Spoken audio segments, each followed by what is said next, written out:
Hello great future teachers, this is उत्कृष्ट उपाध्याय। और हम अब तक डिस्कस कर रहे थे लैंग्वेज डेवलपमेंट, जिसके हमने 2 सेशंस अब तक ले लिए हैं और ये है हमारा सेशन 3। ठीक है, ये सबसे पहले हम ये देखेंगे कि हमने क्या क्या चीज़ें सीख ली हैं, उसके बाद हम अपना आज का सेशन स्टार्ट करेंगे। ठीक है, तो अभी तक हमने क्या क्या बात की है ये देख लेते हैं फटाफट से। ठीक है, तो सबसे पहले मैं आपको बता दूं, हमने सबसे पहले डिस्कस किया था व्हाट इज लैंग्वेज, लैंग्वेज होती क्या है, उसकी क्या डेफिनेशन है। उसके बाद लैंग्वेज के बारे में कुछ फैक्ट्स जाने थे जिन पर डायरेक्टली आपको क्वेश्चंस देखने को मिलते हैं। उसके बाद क्या कैरेक्टरिस्टिक्स होती हैं लैंग्वेज की, क्या फीचर्स हैं लैंग्वेज के, ये हमने डिस्कस किया था। ये बहुत ज़्यादा इंपॉर्टेंट है, इससे आपको डायरेक्टली क्वेश्चन मिलेंगे PYQs में। फिर उसके बाद हमने बहुत ज़्यादा इंपॉर्टेंट कुछ PYQs को डिस्कस किया था फर्स्ट सेशन में। ठीक है, ये थी कहानी हमारी फर्स्ट सेशन की, सेशन 1 जो इस सीरीज का था। उसके बाद हम आए थे सेशन 2 सीरीज में, जिसमें हमने बात की थी एक्विजिशन एंड लर्निंग की। तो उसमें सबसे पहले हमने जाना था कि एक्विजिशन एंड लर्निंग होता क्या है, क्या आइडिया लेता है। जैसे यहाँ पे आप देख सकते हैं एक्विजिशन क्या है, जो हम अपने एनवायरनमेंट से अर्ली स्टेज पे कॉपी कर रहे थे, और लर्निंग क्या है जिसके लिए हमें अपने एफर्ट्स देने पड़े थे, वो हमारा एक्विजिशन था और ये लर्निंग था। ठीक है, तो एक्विजिशन और लर्निंग को हमने डिटेल में जाना था। उसके बीच में डिफरेंस क्या होता है ये भी हमने जाना था। उसके बाद हमने नॉम चॉम्स्की के बारे में जाना था कि नॉम चॉम्स्की का क्या व्यू है लैंग्वेज लर्निंग को लेकर, जिसमें इन्होंने बहुत इंपॉर्टेंट चीज बताई थी, क्या, LAD लैंग्वेज एक्विजिशन डिवाइस। ठीक है, ये हमने डिस्कस किया था और ये कब तक इफेक्टिव होता है, टिल 5 ईयर। और और क्या जाना था, critical period for language learning. Language learning के लिए सबसे ज्यादा क्रिटिकल पीरियड कौन सा होता है, 2 से 6 वर्ष अर्ली चाइल्डहुड। इस पे हमने कुछ PYQs भी किए थे। उसके बाद हमने कुछ यूनिवर्सल ग्रामर का कॉन्सेप्ट जाना था कि यूनिवर्सल ग्रामर का कॉन्सेप्ट क्या है। यानी एक किताब है जो हमारे दिमाग में फिट है, जो हमें जो जन्मजात मिली है, जो हमें हेल्प करती है लैंग्वेज को एक्वायर करने में। ऐसा कौन कहते हैं, नॉम चॉम्स्की। तो यूनिवर्सल ग्रामर का जो कॉन्सेप्ट है किसने दिया था, नॉम चॉम्स्की ने दिया था। ये रिवीजन हम बहुत ज्यादा फास्ट कर रहे हैं, उसके बाद हम थोड़ा आराम से इसको जानने की और समझने की कोशिश करेंगे। फिर हमने PYQs डिस्कस किए थे, कुछ बहुत सारे इंपॉर्टेंट PYQs हमने लास्ट सेशन में सेशन 2 में डिस्कस किया था। तो ये सारी चीजें हम पहले ऑलरेडी ही उन सेशंस में डिस्कस कर चुके हैं, और इनका जो लिंक है वो आपको डिस्क्रिप्शन बॉक्स में मिल जाएगा। आप वहां से जरूर देखिएगा उन सेशंस को, क्योंकि वो भी बहुत ज्यादा इंपॉर्टेंट है आपके एग्जाम के लिए। ठीक है, तो इसमें हम क्या क्या चीजें डिस्कस करने वाले हैं, प्रिंसिपल ऑफ लैंग्वेज लर्निंग, यानी लैंग्वेज लर्निंग के लिए क्या प्रिंसिपल्स हम फॉलो करते हैं। ठीक है, उसके बाद मल्टीलिंगुअलिज्म क्या है, या फिर नेक्स्ट जो टॉपिक होगा वो होगा मल्टीलिंगुअल क्लासरूम। तो ये 3 चीजें हम आज डिस्कस करेंगे इस वीडियो में। ठीक है, ये तीनों ही टॉपिक्स जो हैं वो बहुत ज़्यादा इंपॉर्टेंट है, क्योंकि ये सीटेट आपका एग्जाम होने ही वाला है। और चाहे लैंग्वेज 1 हो चाहे लैंग्वेज 2, बोथ लैंग्वेजेस का टॉपिक है, तो दोनों में ही आपको ये हेल्प करेगा। आप अगर इसको बेहतर तरीके से समझते हैं तो आपको दोनों में ही हेल्पफुल होगा ये टॉपिक। ठीक है, तो चलिए शुरू करते हैं लैंग्वेज लर्निंग के प्रिंसिपल से। ठीक है, देखिए सबसे पहला प्रिंसिपल क्या है, principle of motivation. Principle of motivation का मतलब होता है हिंदी में अभिप्रेरणा। अभिप्रेरणा मतलब आपको किसी, मोटिवेशन क्या है, मोटिवेशन एक ऐसी एनर्जी है जो आपको किसी काम को शुरू करने, उसको बनाए रखने और उसको खत्म करने की ताकत देता है। एक तरीके से वो एक इंटरनल एनर्जी है। ठीक है, वो आपके अंदर एक एनर्जी होती है जो आपको किसी काम को शुरू करने के लिए और उसको बनाए रखने और उसको उसके रिजल्ट तक पहुंचाने के लिए प्रेरित रखता है, और इसको हिंदी में कहते हैं अभिप्रेरणा। तो इसलिए जो प्रिंसिपल ऑफ मोटिवेशन है वो सबसे पहले रखा गया है लैंग्वेज लर्निंग में, या फिर सिर्फ लर्निंग में। लर्निंग की जो प्रोसेस है उसके लिए मोटिवेशन का होना बहुत ज्यादा जरूरी है। अभी प्रेरणा, अगर आप किसी टॉपिक को सीखने के लिए या किसी काम को करने के लिए अभी प्रेरित हैं, मोटिवेटेड हैं, तो वो काम आप बहुत आसानी से बहुत अच्छी तरीके से कर लेंगे। ठीक है, जैसे एक लाइन यहाँ पर है, स्किनर के अनुसार मोटिवेशन जो है वो एक नेशनल हाईवे है, NH टू लर्निंग। ठीक है, लर्निंग के लिए एक नेशनल हाईवे, जैसे नेशनल हाईवे पे गाड़ियां बहुत स्पीड से दौड़ती है ना, वहां में कोई ब्रेक नहीं लगता और वो एक मोशन में भागती जाती हैं, उसी तरीके से अगर आप मोटिवेटेड हैं तो आपकी जो लर्निंग है वो भी भागती जाती है। और एक बात और, जो मोटिवेशन होता है वो लर्निंग के लिए पहली शर्त है। ठीक है, ये चीज आपको ध्यान में रखनी है, एग्जाम में ये पूछा भी गया है कि लर्निंग के लिए, लैंग्वेज लर्निंग के लिए या फिर लर्निंग के लिए पहली शर्त क्या है, तो आप कहेंगे मोटिवेशन। क्योंकि मोटिवेशन, अगर बच्चा मोटिवेटेड है तो वो सब कुछ सीख जाएगा। ठीक है, it plays an important role in development of language. ठीक है, मोटिवेशन जो है एक बहुत ज्यादा इंपॉर्टेंट रोल प्ले करता है लैंग्वेज डेवलपमेंट में। तो ये था पूरी कहानी प्रिंसिपल ऑफ मोटिवेशन की। अगर आपसे पूछता है कि पहली शर्त क्या है भाषा को सीखने की, तो आप क्या कहेंगे, अभिप्रेरणा या फिर मोटिवेशन। ठीक है, नेक्स्ट है principle of imitation. Principle of imitation का मतलब होता है, देखिए इमिटेशन का मतलब है अनुकरण करना, यानी आप किसी को देख कर सीख रहे हैं।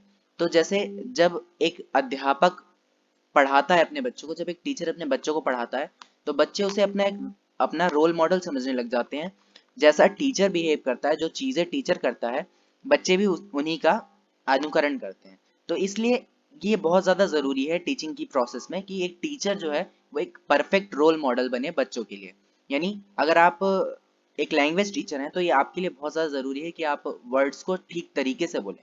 ठीक है, जो भी आप प्रोनाउंसिएशन कर रहे हैं वो क्लियर हो, वो अच्छी हो और वो करेक्ट हो, ताकि बच्चे अगर आपको इमिटेट करें, बच्चे अगर आपकी कॉपी करते हैं और आपसे सीखते हैं, तो वो भी सही चीजें सीखें। ठीक है, इसलिए एक टीचर के लिए एक गुड मॉडल होना बहुत ज्यादा जरूरी है लैंग्वेज लर्निंग में या फिर लर्निंग की प्रोसेस में। क्योंकि प्रिंसिपल ऑफ इमिटेशन में यही बात है कि बच्चे जो हैं वो इमिटेट करते हैं अपने से जो उनके टीचर्स हैं या फिर अदर रोल मॉडल्स को। ठीक है, इमिटेशन करते हैं उनका। इसलिए जो मॉडल्स हैं उनका एक अच्छा और बेहतर मॉडल, मतलब अच्छा मॉडल होना जरूरी है, गुड मॉडल होना जरूरी है, ताकि बच्चे भी अच्छी चीजों को सीख सकें।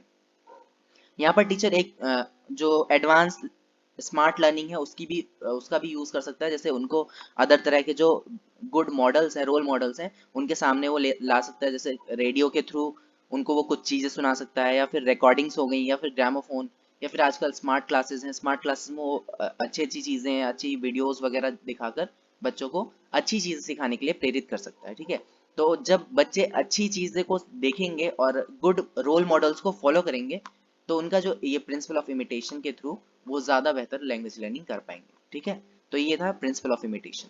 देन है principal of drill and imitation. यहाँ पर ड्रिल एंड प्रैक्टिसेस आएगा, इमिटेशन नहीं, प्रैक्टिसेस आएगा। ठीक है, ड्रिल और प्रैक्टिस करना, प्रैक्टिस का अप्रोच। प्रैक्टिस मतलब किसी चीज को आप बार बार कर रहे हैं। एक कहावत भी कही गई है कि practice makes a man perfect. यानी आप जितनी ज्यादा प्रैक्टिस करेंगे किसी चीज की, आप उतने ज्यादा बेहतर करेंगे उस फील्ड में। तो यहाँ पर भी वही चीज लागू होती है कि अगर आप कुछ सीख रहे हैं, अगर आप कुछ कर रहे हैं, तो वहां पर आपको प्रैक्टिस बहुत ज्यादा जरूरी है। तो अगर आप लैंग्वेज लर्निंग कर रहे हैं तो वहां पर भी आपको प्रैक्टिस करना बहुत ज्यादा जरूरी है, क्योंकि बार बार प्रैक्टिस करने से आपकी हैबिट फॉर्म होगी, और हैबिट फॉर्म होने से आप उस चीज को बेहतर तरीके से परफॉर्म कर पाएंगे। ठीक है, और जो चीजें आप सीख रहे हैं उनका एक इंटरवल टाइम में रिपीटिशन भी बहुत ज्यादा जरूरी है। भाई ऐसा हुआ कि आपने सीख तो ली, इंग्लिश बोलना आपने सीख लिया, अब जो हम इंडियंस हैं, जो नॉर्मली हमारी जो मदर टंग जो है वो हिंदी है, तो अगर हम इंग्लिश को सीखते हैं और उसको हम यूज ना करें, हमें उसका एनवायरनमेंट ही ना मिले यूज करने के लिए, तो क्या होगा, वो चीजें हम धीरे धीरे भूल जाएंगे और फिर वो चीजें बेकार हो जाएंगी। इसलिए प्रैक्टिस के साथ साथ रिपीटिशन भी बहुत ज्यादा जरूरी है। Drill and practice and repetition. तो principle of drill and practice का यही मतलब है कि हमें जो चीजें सीखनी है उसको बार बार प्रैक्टिस करना है, या फिर जो चीजें हम अपने स्टूडेंट्स को सिखा रहे हैं या जो अपने छात्रों को पढ़ा रहे हैं, उसका रिवीजन बहुत ज्यादा जरूरी है और उसकी प्रैक्टिस बहुत ज्यादा जरूरी है। ठीक है, नेक्स्ट है प्रिंसिपल ऑफ ओरल अप्रोच। किसी भी चीज को सीखने का जो सबसे आसान तरीका होता है वो होता है सुनकर सीखना। बच्चे भी जब आप बच्चों को कुछ चीजें बताते हैं तो वो लिखने और पढ़ने की बजाय जब किसी चीज को सुनते हैं तो उस चीज को ज्यादा आसानी से बच्चे कैच करते हैं। ठीक है, तो यहाँ पर ओरल अप्रोच अगर फॉलो होती है लैंग्वेज लर्निंग में तो वो बहुत ज्यादा हेल्पफुल हो जाती है। इसीलिए ऐसा कहा भी जाता है कि जब आप किसी भी चैप्टर को पढ़ाने जा रहे हैं, किसी चैप्टर को शुरू करने जा रहे हैं, तो उससे पहले आपको क्या करना है, उसका एक बैकग्राउंड थीम रेडी करना है। मतलब बच्चों को उससे रिलेटेड कुछ बातें बतानी है, ताकि बच्चों को इंटरेस्ट क्रिएट हो सके उस चैप्टर को लेकर। तो इसीलिए ओरल अप्रोच को फॉलो करना बहुत ज्यादा हेल्पफुल हो जाता है लैंग्वेज लर्निंग के दौरान। अगर आप एक लैंग्वेज टीचर हैं तो वहां पर जब भी आप कोई चैप्टर पढ़ाने जाएंगे तो आपको सबसे पहले क्या करना है, आपको सबसे पहले ओरल अप्रोच को फॉलो करना है, ताकि बच्चे ज्यादा बेहतर तरीके से इंटरेस्टेड होकर सीख सकें। क्योंकि जब बच्चों को कहानी या इस तरह की चीजें सुनाई जाती ना, तो वो बहुत इंटरेस्ट लेते हैं लर्निंग की प्रोसेस में। ठीक है, इसलिए जो ओरल अप्रोच है उसका एक अपना महत्व है लैंग्वेज लर्निंग में। ठीक है, नेक्स्ट है principle of using mother tongue. Mother tongue का यूज करना। अब देखिए यहाँ पर मदर टंग के यूज के लिए जब भी आप लैंग्वेज लर्निंग करा रहे हैं तो यहाँ पर दो तरह के व्यूज देखने को मिलते हैं। कुछ लोगों का मानना है कि जब मदर टंग मतलब जब हम कोई फॉरेन लैंग्वेज सीख रहे हैं, मतलब कोई दूसरी लैंग्वेज हम जब सीख रहे हैं, तो हमें वहां पर मदर टंग का यूज नहीं करना चाहिए। ये है एक पर्सपेक्टिव या एक व्यू। वहीं दूसरी तरफ कुछ लोगों का मानना ऐसा है कि मदर टंग में अगर हम इंस्ट्रक्शंस को देते हैं तो बच्चे उसको ज़्यादा अच्छे से ग्रास्प करेंगे और ज़्यादा अच्छे तरीके से समझ के उसको फॉलो अप कर पाएंगे, इसलिए मदर टंग का यूज़ करना चाहिए। तो इन जनरल आपको ये चीज़ ध्यान में रखनी है कि जब भी प्रिंसिपल ऑफ मदर टंग की बात आती है तो हमें मदर टंग को बढ़ावा देना है, ठीक है। लैंग्वेज लर्निंग हो या फिर नॉर्मल लर्निंग की प्रोसेस, आपको मदर टंग को बढ़ावा देना है, ये चीज़ आपको ध्यान में रखनी है। देन है principle of natural order of learning. Natural order of learning यानी जो लर्निंग की जो प्रोसेस है, जिसमें हम लर्निंग स्किल्स जो हैं, listening, speaking, reading and writing, ये जो LSRW जो हमारी 4 स्किल्स हैं, इसमें ये कहा गया है कि उनके नेचुरल ऑर्डर को फॉलो करना है। जैसे आप जानते हैं जब बच्चा पैदा होता है तो फिर धीरे धीरे वो सबसे पहले लिसनिंग शुरू करता है, अपने आसपास उसके एनवायरनमेंट में जो चीज़ें हो रही हैं उसको सबसे पहले सुनता है। उसके बाद धीरे धीरे उसके मुंह से कुछ वर्ड्स निकलने शुरू होते हैं, वो कुछ स्पीकिंग करता है, ठीक है। फिर वो धीरे धीरे पढ़ना सीखता है और एट लास्ट जाकर वो राइटिंग की प्रोसेस को सीखता है। राइटिंग प्रोसेस क्या क्या मतलब है यहाँ पर, जब आप परफेक्टली लिखना शुरू कर दें, ठीक है, तो वो है राइटिंग प्रोसेस। बाकी स्क्रिबलिंग तो बच्चा नॉर्मली एक स्टेज से शुरू कर देता है। स्क्रिबलिंग मतलब जो वो लिखना, गोली बनाना, डंडे खींचना, ये सारी चीजें। और एक बात और ध्यान रखनी है, जो LSRW है वो चारों प्रोसेस आपस में जुड़ी हुई हैं, उनका एक नेचुरल ऑर्डर है जिसे हमें उनका एक नेचुरल ऑर्डर है जिसे हमें फॉलो करना है, लेकिन उसके साथ साथ उस नेचुरल ऑर्डर के साथ साथ वो आपस में कनेक्टेड भी है। ऐसा नहीं है कि भाई बच्चा सबसे पहले सिर्फ लिसनिंग ही करेगा या उसके बाद सिर्फ स्पीकिंग ही करेगा। चारों चीजें आपस में वो सीख रहा होगा, बट एक स्टेज पर लिसनिंग की प्रोसेस सबसे ज्यादा हो रही होगी, उसके बाद वो सीखना, जब बोलना जब शुरू करेगा तो सबसे ज्यादा बोलना शुरू करेगा। उसके बाद धीरे धीरे फिर वो रीडिंग शुरू कर, क्योंकि जब वो बोलने लग जाएगा, स्पीकिंग करने लग जाएगा, तभी वो प्रॉपर तरीके से रीडिंग कर पाएगा। और एट लास्ट वो राइटिंग की जो प्रोसेस है, उस वक्त तक वो राइटिंग भी अच्छी तरीके से करने लग जाएगा। तो आपको जब सिखाना है चीजों को तो एक नेचुरल ऑर्डर में सिखाना है, ताकि ताकि जो लर्निंग की प्रोसेस ताकि जो लर्निंग की प्रोसेस है वो बेहतर तरीके से हो पाए। तो ये थे कुछ प्रिंसिपल्स लैंग्वेज लर्निंग को लेकर। नॉर्मल लर्निंग की प्रोसेस में भी ये प्रिंसिपल्स आपके फॉलो अप होते हैं, बट आपको अगर लैंग्वेज लर्निंग के लिए टॉपिक आता है तो इन प्रिंसिपल्स को आपको ध्यान में रखना है, ठीक है। उसके बाद, ठीक है, तो ये प्रिंसिपल्स है लैंग्वेज लर्निंग के जो इंपॉर्टेंट है, इस पे आपको क्वेश्चंस मिलेंगे। उसके बाद कुछ मैगजीम्स हैं, मैगजीम्स ऑफ लैंग्वेज टीचिंग।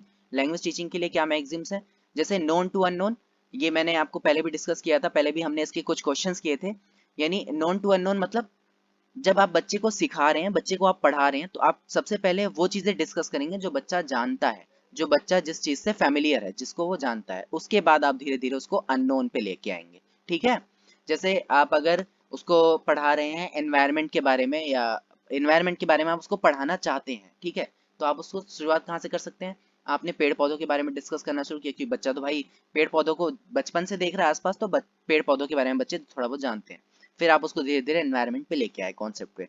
तो इस तरीके से क्या है नॉन टू अननोन, आप समझ गए होंगे। उसके बाद सिंपल टू कॉम्प्लेक्स, आपको भाई एडिशन सिखाना था तो आपने बच्चे को एक आम दिया, फिर उसके बाद एक आम और उसके हाथ में पकड़ा दिया। अब आप उससे पूछ रहे हैं कि बेटा एक और एक आम दोनों मिला के आपके पास कितने आम हो गए, 2 आम। तो ये एक एकदम सिंपल कॉन्सेप्ट था। फिर आपने धीरे धीरे उसको कॉन्सेप्ट को और बढ़ाया और उसको कॉम्प्लेक्स की तरफ ले गए, यानी आपको सिंपल से कॉम्प्लेक्स की तरफ टीचिंग करानी है, फिर चाहे वो नॉर्मल टीचिंग हो या लैंग्वेज टीचिंग हो, ठीक है।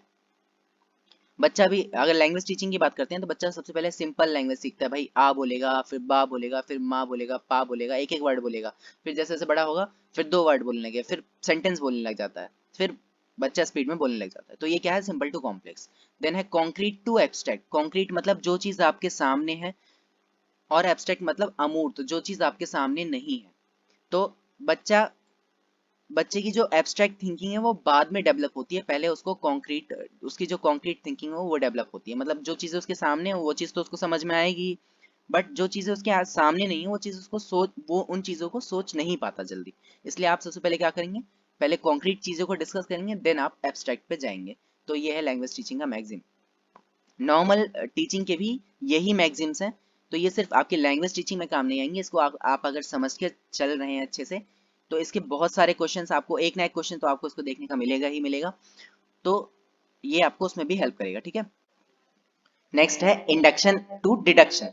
देखिए इंडक्शन टू डिडक्शन जो वर्ड है, ये जो दोनों प्रोसेस है, इंडक्शन एंड डिडक्शन, दोनों ही बहुत ज्यादा इंपॉर्टेंट प्रोसेस है।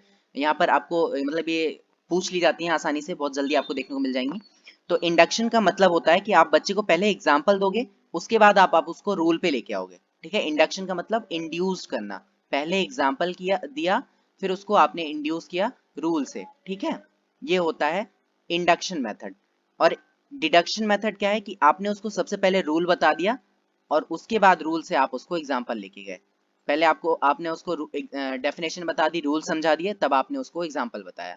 ये हो गया आपका क्या, डिडक्शन मेथड।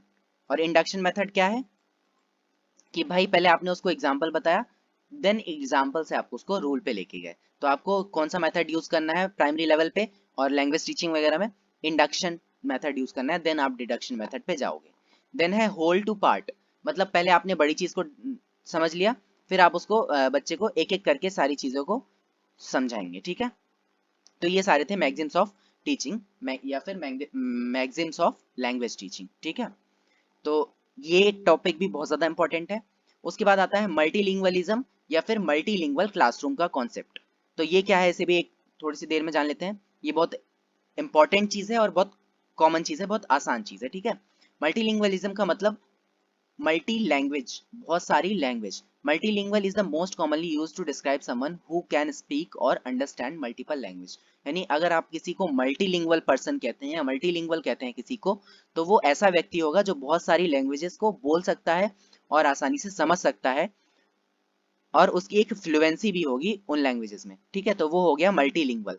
और मल्टीलिंगुअल क्लासरूम क्या होगा, multilingual classroom is a classroom with learners having more than one language. यानी ऐसी क्लासरूम जहां पर एक से ज्यादा लैंग्वेजेस यूज हो रही हैं। ठीक है, जैसे एक नॉर्थ एग्जाम्पल के लिए हम डिस्कस करें, अगर आप अपने स्कूल में पढ़ रहे हैं और आपकी क्लास में एक बच्चा साउथ इंडिया से अगर ट्रांसफर होके वहां पर आया है। ठीक है, अब वो वहां पर एडमिशन लिया, उसको आपकी लैंग्वेज नहीं आती, वो अपनी लैंग्वेज को यूज कर रहा है। तो आपको उसको क्या करना है, आपको उसको एज अ रिसोर्स यूज करना है, ना कि उसको लिमिटेशन समझना है या बैरियर समझना है टीचिंग में। ठीक है, ये पॉइंट बहुत ज्यादा इंपॉर्टेंट है, ये आपको ध्यान में रखना है कि जो मल्टीलिंगुअलिज्म है या मल्टीलिंगुअल क्लासरूम है, वहां पर मल्टीलिंगुअल मतलब बहुत सारी लैंग्वेज कोई बाधा नहीं है, बहुत सारी लैंग्वेज का होना आपके लिए रिसोर्स है। आपको उसको रिसोर्स की तरह यूज करना है और उससे और चीजों को सीखना है। ठीक है, तो इसलिए मल्टीलिंगुअल क्लासरूम को बढ़ावा देना है।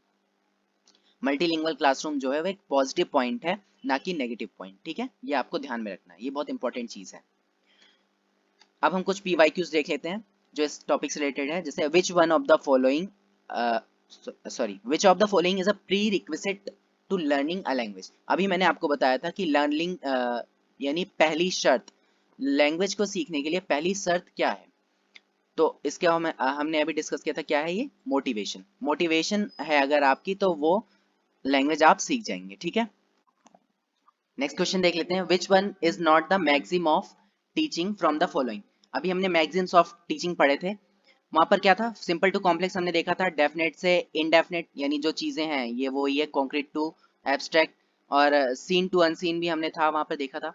मतलब सीन टू अनसीन मतलब जो चीजें बच्चों को पता है और जो चीजें बच्चे को नहीं पता है। उसके बाद फोर्थ क्या है, फ्रॉम डिडक्शन टू इंडक्शन।